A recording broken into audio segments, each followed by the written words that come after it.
On a jungle expedition full of glory-filled ambition, our mission took an unexpected twist. I don't know how it happened. We were following the map and then we fell into a trap obscured by mist. We'd been captured by the local tribe who had a scary silent vibe. Apparently, we couldn't bribe their favour. They tied us up with gags and hoods and carried us like sacks of spuds and made it clear we were their favourite flavour.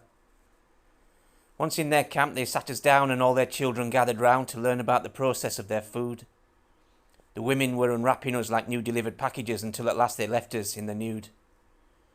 They lit a massive cooking pot and waited till it got so hot we couldn't help but sweat under its heat.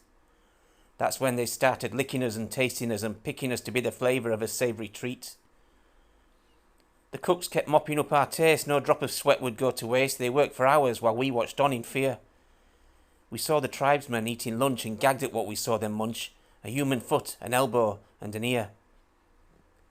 Our worst fears had been verified as we all sat there terrified and praying for a miracle to save us.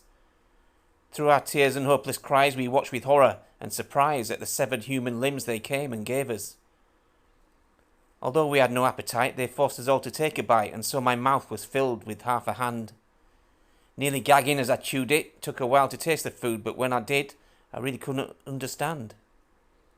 The flavour was unusual, and though the look of it was casually created to resemble human flesh, it was obvious it wasn't meat that they were forcing us to eat. The texture was too soft and tasted fresh. Apparently, these cannibals had learnt to cook with vegetables and made them look like things they used to eat. The whole tribe had found compassion, eating only vegan rations that they made to look and taste like human meat. Once we'd eaten lunch together and they freed us from our tethers, they returned our clothes all freshly washed and dried. Then they led us to the jungle's edge and set us free and gave us veggie fingers, thumbs and toes, all lightly fried. Well, we safely made it back to base and told our tale to every face we met, but most just laughed and walked away. But for those of us who had a taste of animals' lives that go to waste, we've all been vegan ever since that day.